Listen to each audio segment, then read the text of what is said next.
Day commentary. And it's the beginning of April 2015, so I thought I'd give everybody a little collection update, show you what I got in, what I have. I'm not going to go through the stuff that's in for review or review samples, but I will go through the stuff that I own. And so the first up, let's go through the pens I got. So the pens are in their own tray in the Gerstner chest. And this one is in for review, so I lied. I'm going to go over this. And this is the Keras Customs ink. It's an aluminum-bodied fountain pen, and it runs a fine Schmidt nib. The review of this is going to be up very soon. The other pen that I have that I use all the time is this pen right here, which is the Max Magco Bold Action pen. It is by far my favorite of the Bold Action pens on the market, in large part because it is so small and because it is so incredibly slim. This thing is just, it's perfect. One of the best pens I've ever owned. The other pen that I got, and I also got this one for Christmas, is the Pilot Vanishing Point. I have a medium nib in there, and this is my favorite fountain pen. It is just awesome. It's one of two capless fountain pens that I know of. The other one is the Lamy Dialogue. I have the old standby, the Prometheus Writes Alpha, which is still incredible, totally awesome. Love the fine liner refill. For when I need to go into rough and tumble places, I have this pen, which is the Tough Rider Clicky. I have to say that this is probably the toughest pen I own, and it's the only pen I've ever had that has been able to withstand the rigors of traveling from place to place in my work life. As long as it has. It's been around for this. I think this December will be 3 years, so it's like 2.5 years old. It started out as a perfectly machined surface, a perfectly machined piece of aluminum, and now you can see it has like a stone wash. So it basically started out like this, and now it looks stone washed because I have taken it with me and it's gotten beat up, and it looks awesome. I don't know if I could have done this in a machine or something and have it look as cool. The last pen that I have is one of my favorite fountain pens. It's just my beater fountain pen, and it is the Kaweco Sport. Great pens. All of those pens are usually organized, or at least 3 of those pens are usually organized in this, which is my Notco case. And Notco cases are great.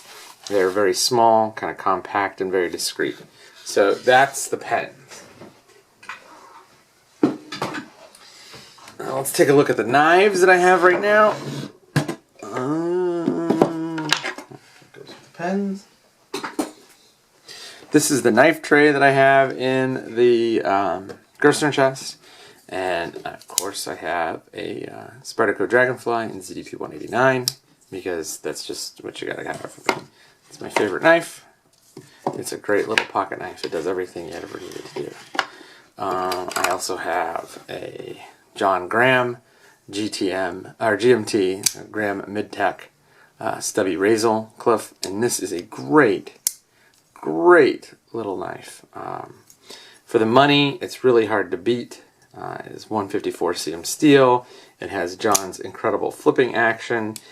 It is a Mid-Tech. It was produced by Devin Thomas, but it also has the tail clip, John's tail clip. The lockup is dead on, like 100% crazy perfect. Awesome pen. Little knife.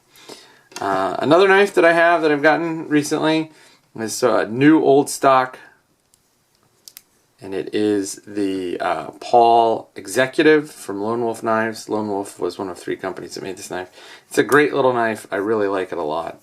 It's an interesting little design, and it's different from all the other Gen 1's folders out there, so that's a cool little knife. I still have my Indian River Jack, the 2014 Indian River Jack from from Northwood Knives, and it's an exclusive to Knife Ship Free because Derek owns the Northwood Knives brand. Great pocket knife.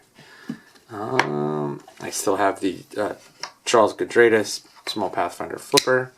This thing is an awesome little gentleman's knife. Got Devin Thomas Basket Weave Damascus, and really just absolutely perfect action. Got the sort of off-white cream micarta with the bronze anodized titanium bolsters.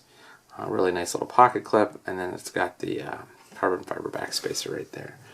Another knife that I have is my Steve Carroll SES Custom, and it is a really stout, beefy, overbuilt knife.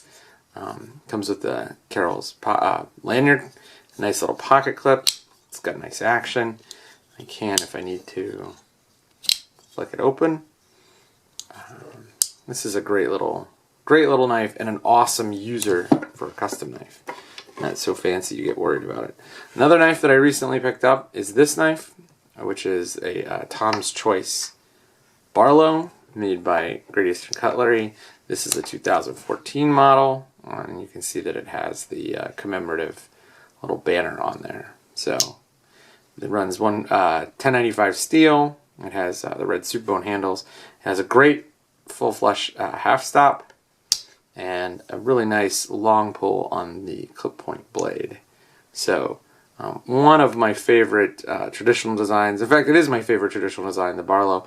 And this is a great rendition of the Barlow. I mean, the fit and finish on this knife is just insane. So you can find one, you should pick them up. They are really hard to find. They'll go to retailers and then be gone in a couple minutes. Another knife that I've had in the collection for a while is this knife, which is the Brian Fellholter Compact Dauntless. Definitely one of my favorite designs, one of my favorite custom makers. It's a really great little compact folder. I think that the fit and finish on this knife is comparable to just about anything I've ever seen. And the action on it is just incredible. Not a true like roll out thumb stud. You can't really get it out. I mean, you can if you force it, but it's more of a flipper style thumb stud where you just put your finger in and pop up. Great knife. Just beautiful knife. Love that knife. Another knife that I have in the collection right now is the Spyderco Paramilitary 2 and Elmax steel. This was a Bento Box exclusive. The Paramilitary 2 is probably my favorite large knife. One of my two favorite large knives. It's just a great hard use folder. And an Elmax just takes a beating. And I like Elmax steel quite a bit. So it's kind of a no-brainer.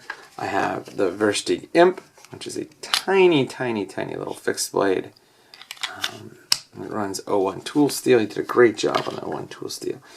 And then I have this knife, which is a knife that I designed, that TT Pocket Tools made for me, and then I put the what looks like steak knife handles on there. It's actually stabilized redwood. And so there you go. One little one-handed sheath. You can pop it off with one hand if you need to. And there you go. Very much a handle-centered design. You want to be able to accommodate all four fingers. It was a good handle. It wasn't a great handle. And then I put the handle scales on and gave it some extra thickness and some heft. Not heft, but volume. That's the right word. And it really feels the hand. This is made in S30V. It's a great little knife. I like it a lot. And I'm very grateful that Todd was willing to make it for me. My most recent knife addition is this. And this is the Gareth Bull 3.25 inch Shimori. Really excellent. Really excellent knife. Probably one of my favorite three knives in the collection. I'd say it's this knife, and then I don't know what the other one would be, but those are the knives. It's just a great little flipper.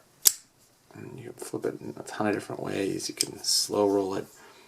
It's a great knife. In fact, this is my everyday carry. This is my daily carry knife right now. This, and then I'll show you the flashlight in a second. So those are the knives.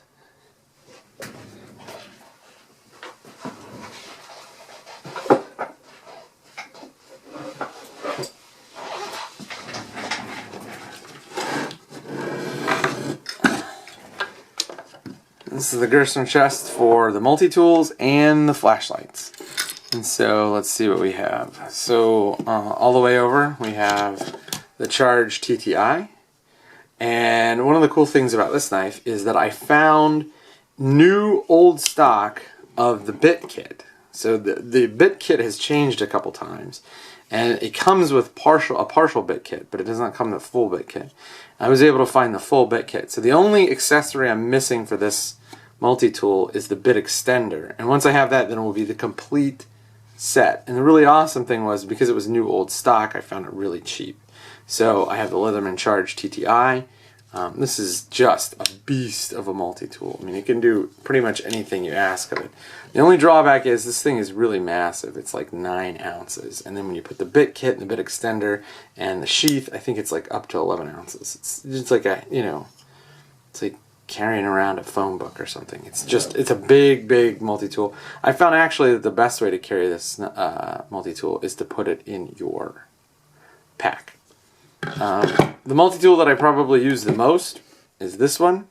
It's the Leatherman Skeletool CX. I've had this thing for 6 years, and it still works. It's awesome. The other thing that I have is this. This is actually not mine. This is my son's. It's a Leatherman Leap. It's a little kid's multi-tool, and it's actually quite a nice little multi-tool. Even if you're not a kid, it's actually quite light. It's got a really good design. The locking mechanism is really cool. So let me see if I can find. Here we go. There are the scissors, and then the locking mechanism is this little tab right here. And just depress it, and it keeps your hands free of the blade path. This is my Sakmotter Custom Pioneer. It is a Pioneer with a couple of upgrades. It has the Torx heads that are standard on a Sakmotter knife. It has the upgraded back spring. It has a pocket clip. It has this dark blue anodization, which is really good. And then it has this pair of scissors. So one of my very favorite tools. I love this tool. My airline travel EDC, which is this knife, this little multi-tool. It's the Leatherman Style PS, so it has the pliers, and it has the scissors. So lots of good stuff here, but you don't really have any choice. If you're gonna fly, this is basically your only option. I have a Gerber dime. Yes, I do own and like Gerber stuff. Most of it's junk, but this I found to be really a great little multi-tool. I like the cap lifter. It's probably one of the better cap lifters in a multi-tool this size. I also like the fact that it has pliers and scissors, and then it has, nope, this is it. My favorite new implement on a multi-tool is this guy, the clamshell cutter.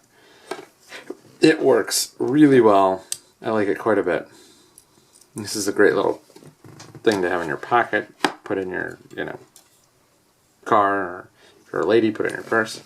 This is a Leatherman Squirt PS4. It's better made than the dime, but it lacks the clamshell cutter. That being said, I still probably like this better, in large part because my wife gave this to me on Father's Day, the year my son was born. My son was born on June 9th, and then 4 days later was Father's Day. So this has a lot of sentiment about it. I like that a lot. This is another piece of Gerber gear, which I really like, and it is the Gerber Shard. They made something called the Gerber Artifact, and it was a piece of garbage.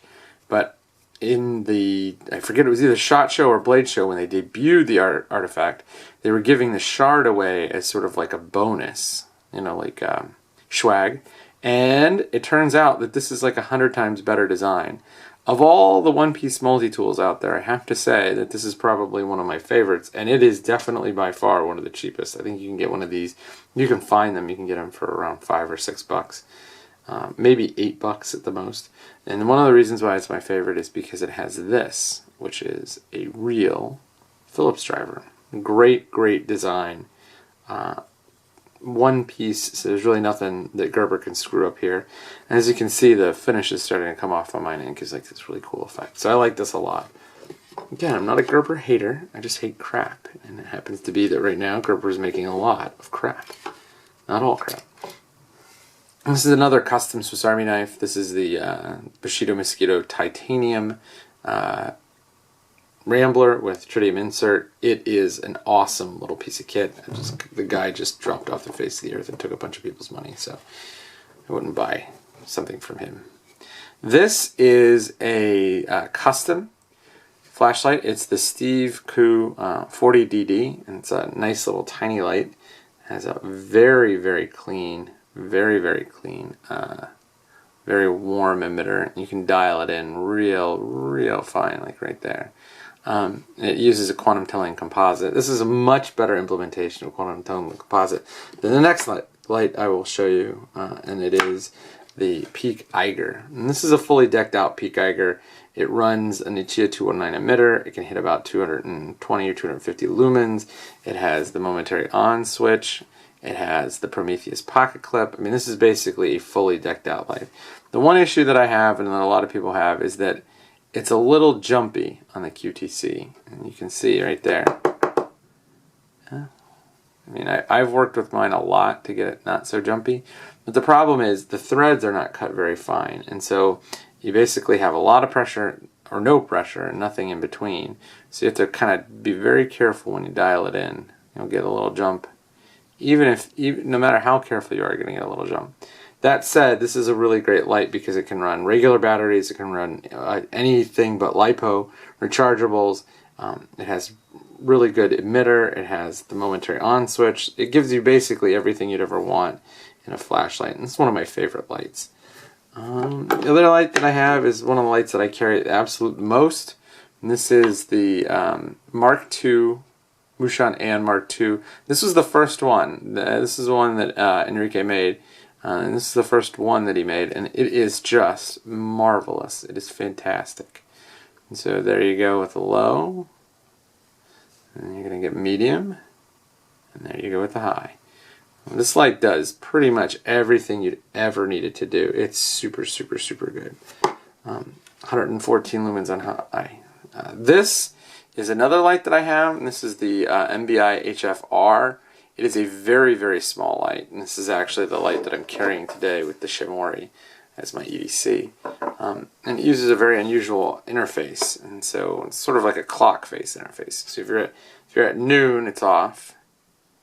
If you go over, there you go. You can go over a little bit longer. So at 12 o'clock it's off. At 9 o'clock it's in medium. At 3 o'clock it's on high. And on 6 o'clock it's on low. And the medium, or the high, is really high. It's like 600 lumens. It uses a very small, super small cell, rechargeable. I think it's a 10440. Very tiny cell. And this is a really good light. It also runs a Nichia 219 emitter. The high will not last long. Just a word to the wise. But for what it is, it's freaking phenomenal. And it's not that expensive. Another light that I have in the collection is this light. It's the Illumination, the L3 Illumination L10C.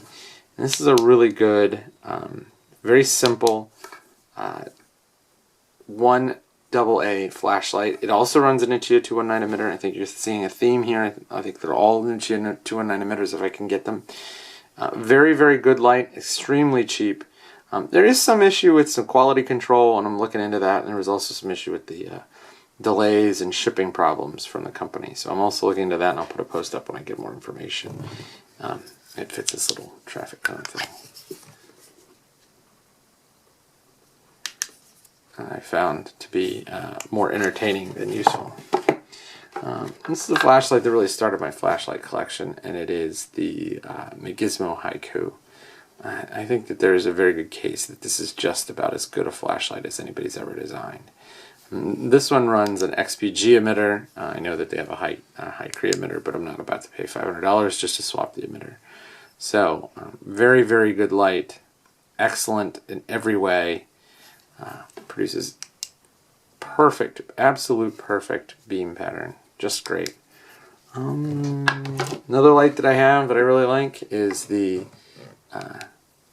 HDS Rotary. This is one of probably my two favorite lights, the other being the Aeon. This is a rotary. It has the universal clip. I did get it in a Nichia 219 emitter. It's just a great all-around light. It always works. It never complains. It just does its job. Very, very good. It can tail stand. Sometimes there are issues if there's air in the cap, but there's a way to bleed out the air and then it's fine. The other light that I have in the collection is this light, and it is a totally ridiculous flashlight. Extremely, extremely expensive. It's the SPY 007. This is one of the more unusual pieces of gear I own. I'm kind of glad I have it. It was modded, and it does now run a Nichia 219 emitter. So the theme is continuing through. Really like this light. It's way too expensive and kind of stupid to be that expensive, but it's a good light. And then finally, the most recent addition is this light. It is the Center Tri EDC, and this is, believe it or not, the light that can produce well over 1,000 lumens, even though it's significantly smaller than the HDS Rotary, and not that much small, not that much bigger than the Wouxun Aeon. One thing that's really awesome is that unlike a lot of the production kilolumen lights, this guy has a great low. So there's the low, and like the high, you're just gonna blow your vision out. So it has good mode memory. So now that it's set on low, it'll always come on low. This is a really good light. It's extremely inexpensive compared to some of these other lights. One thing that I would note is that the machining on the threads, especially like the last two turns on the threads, is really tight. But that is it. That's my collection. Oh, wait a second. One more thing. Those are my collection of stuff.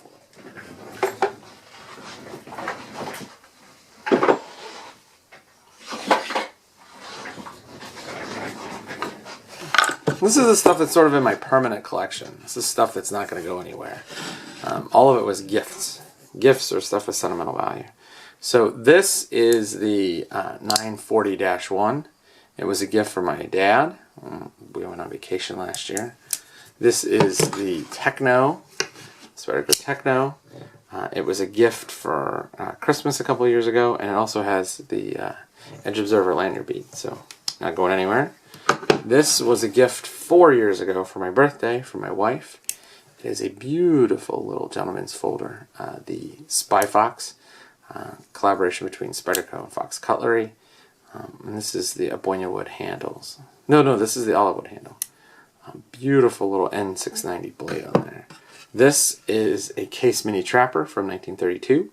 This is a knife that my grandfather carried when he was a kid, and it is a great little knife. It has seen better days in terms of its edge retention. I do believe that this was originally a clip point, or a spear point blade. And then finally this knife. This is one of the more recent additions. I got it on March 9th.